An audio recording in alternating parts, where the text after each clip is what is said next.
my usual haunt of Cranes Roost Park.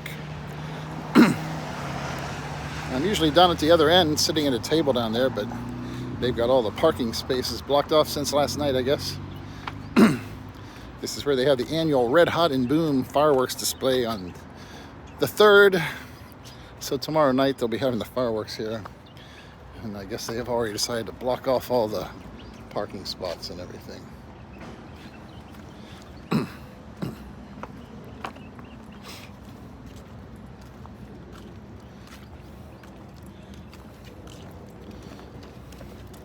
Yeah, I was actually on my way into work. Around 7 o'clock I left after I dropped my wife off at work. And then at 7:04,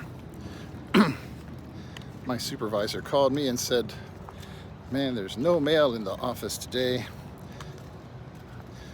Hard for me to find anything for you to do. Hard to justify bringing me in for 8 hours of overtime when there's like no mail." Had a couple of routes open, but he could split those with the other people that are there on undertime, a lot of it. So then I had to turn around and come back home and wait because they were just putting up the orange cones for the construction by my house. I had to sit there and wait for that before I could go through. I don't think I'm going to walk down to my other usual spot. I'm just going to hang out up here in the shade.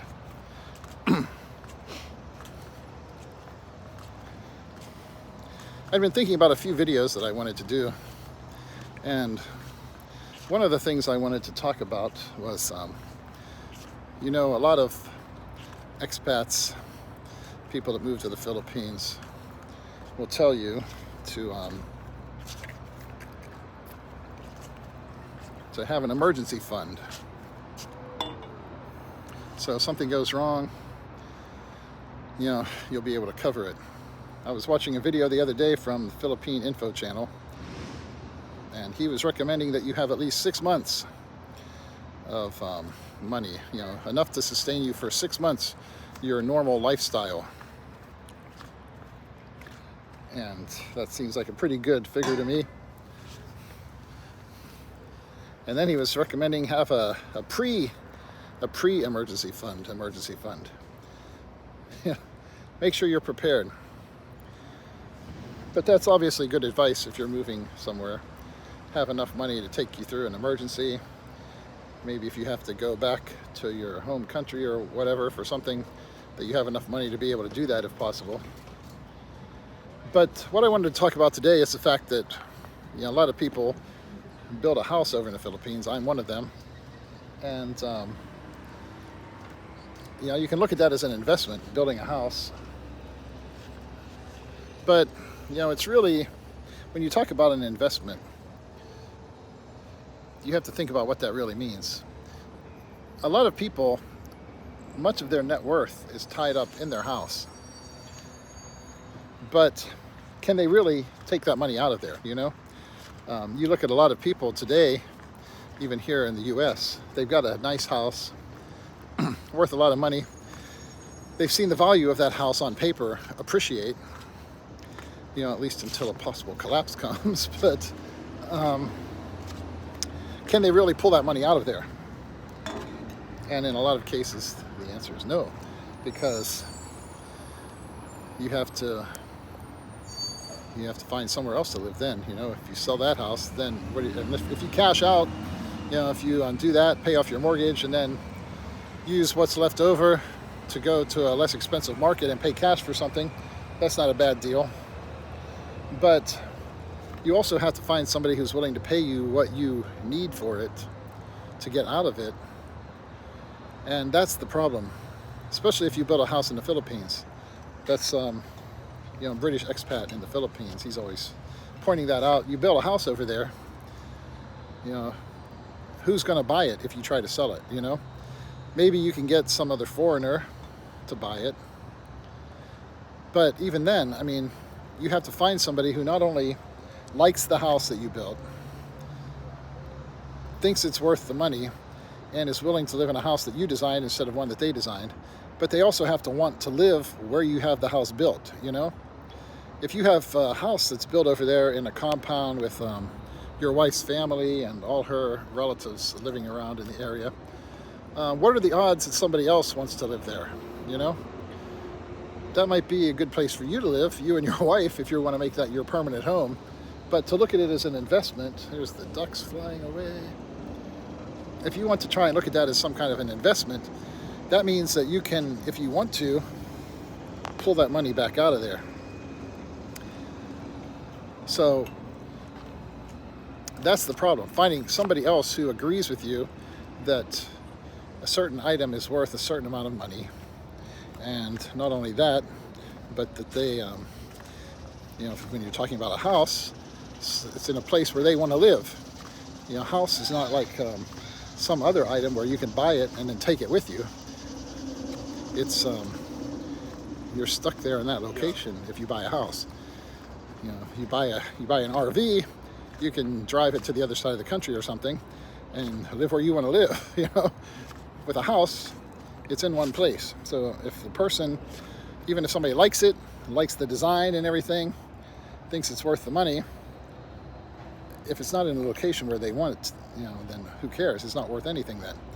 You watch a lot of these realty channels in the Philippines, really nice expensive houses that you see. They do the home tours, but that stuff is in really expensive, exclusive neighborhoods where, you know, famous people and politicians and, you know, Manny Pacquiao live and stuff like that. It's not out in the provinces with your family. It's like, you know, it's like people talk about the difference between paper money and gold. And they act like, well, you know, with gold, you've got something that actually has a real value instead of like paper money.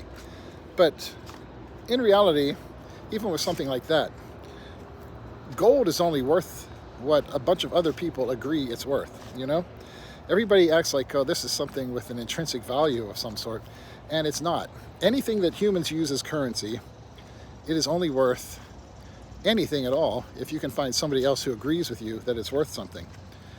Down through history, for whatever reason, people have become fascinated with this soft, shiny element called gold. And as with lots of other shiny things and pretty little stones and things like that, they use those things as currency. They agreed, okay, you know, this little shiny sapphire or gold or silver or whatever is worth a certain amount of services or product. But unless you are in a society where everyone agrees that this particular element is worth something and agrees to say, okay, we're going to assign a certain value to this much of it. You have an ounce of gold, it's worth this much. Still, that's not, there's no intrinsic value to that. It's only worth anything at all because you've got a bunch of people who agree that it's worth something. You know, gold as an element has an intrinsic, you know, atomic weight, you know, molecular structure and things like that. But in terms of monetary value, there's nothing intrinsic about it. And you'll hear people act like, oh, you know, gold, if you've got gold, it's, you know, some kind of intrinsic value. But anything that we use as currency in our society, it only has any kind of value because everyone agrees that we're going to call it this much money, okay? We're going to say it's worth this much. Other than that, it doesn't mean anything. It's not worth a thing. And it's the same with anything you want to invest in. If you have a house, okay, maybe it's a nice house, but unless you can sell it and pull that money back out of it, it's not going to be able to function as an emergency fund. And that's the main point. It might be a good investment, but you can't look at it as some kind of an emergency fund. If you have some land that's undeveloped and you don't have a house built on it and it's in a desirable location, that's something, okay, you can say, okay, we're going to sell this, and you'll find a lot of people who'd be interested in buying it. But if you go to the Philippines and you build a house, and as most people usually do, it generally is going to be in a location that's desirable to you and your wife, because after all, it's going to be in her name.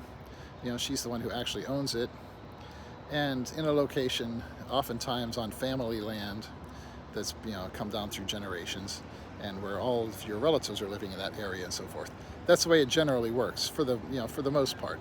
Obviously, a lot of people, also go find land in a nice place and can build a house. But obviously, for you as an expat, the only way that that is worth anything is if your wife agrees to sell it. We'll assume, for the sake of this argument, just that this is something that it's a joint decision, and it's something that you both have decided to do. But you can't count, when you sink money into a house over there, you can't count on being able to get that money back out of there. You have to assume that whatever money you put into that house is no longer accessible to you. And that's okay. If you're looking for a place to live, you want to build a house and have that as your home for the rest of your life, and you're married in a good relationship. So it can be a good investment, but it's not like you can pull that money back out of there and use it for an emergency. And if you're moving to the Philippines, if you spend all your money on a house, then you still need to find some other way to come up with some more cash to keep as an emergency fund, to be able to, have some savings and so forth, because anything you lock up in that house, it's either basically gone, or else it's something that you wouldn't be able to access with any kind of speed in an emergency. Little squirrel coming to see if I've got any food for it. But that's just something that I was thinking about after watching that video the other day. You have to make sure, if you're building a house in the Philippines, that it's where you want to be. It's in a location where you want to stay. Now, we've seen a lot of things, some drama, like the Armstrong family and so forth, where they building houses and then selling them to other expats, and then building other things, and maybe something like that. You can think it's like an investment, but I don't know how much profit they made out of that. They sold that, turned around and sunk the money back into their construction business or whatever. If you're building a house, though, don't be thinking of it as an investment in terms of something you can take the money back out of.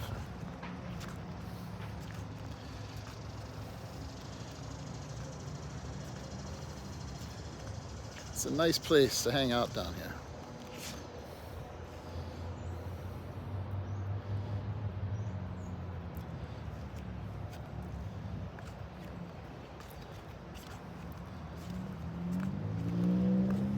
I was planning to be at work right now, walking around in the heat all day, sweating my butt off, but instead I'm making videos.